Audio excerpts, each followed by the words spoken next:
Hello, I'm Dr. Sally Lusk, President of the Midwest Nursing Research Society Foundation. Our purpose is to raise funds to support the grants awarded to our members for their research projects.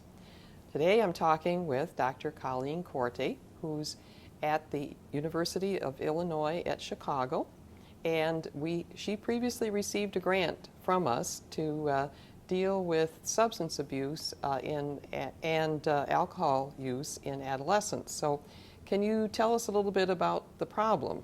Adolescent risk behaviors, especially alcohol use and substance use, are really major problems in this country, in as much as kids tend to drop out of school, they engage in violent acts, they have accidents, etc. So we also know that adolescents who drink prior to the age of 15 are much more likely, in fact 40% more likely, to develop alcohol dependence later in life. Sometimes during adolescence, kids will try alcohol or try substances and not persist, but of course we don't know exactly which kids will go on to more serious problems. The goal, I think, is to really prevent kids from trying early.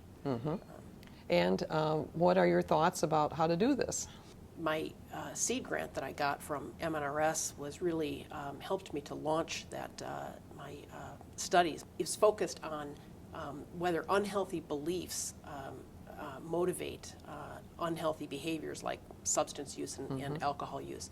We know that positive beliefs about the self are really give somebody a sense of purpose and direction. The one question that looms from that study, my first study, was whether or not the unhealthy beliefs about the self were a result of alcohol dependence or were they a contributor. And so that really provided the groundwork for my study that I did the seed grant with, which was to look at the set of beliefs about the self in children who were 9 to 12 prior to having any alcohol use. Give us some examples of those beliefs.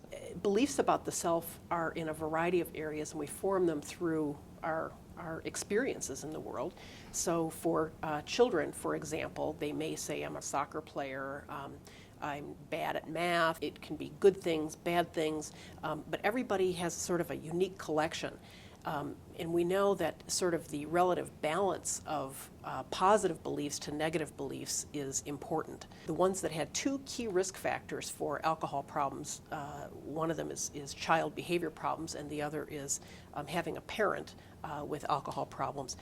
Children with those two risk factors had the same pattern of unhealthy beliefs that I found in young adults who already had alcohol dependence. And this was prior to the children even ever having a drink. Does it relate to confidence in self, ability to resist peer pressure, that kind of thing? If you have very few positive beliefs about yourself, then you're sort of vulnerable then to the external influences around you. So I don't think that children fall into the wrong crowd. People talk about that. It's not an accident. They're really searching for who to be. Who am I?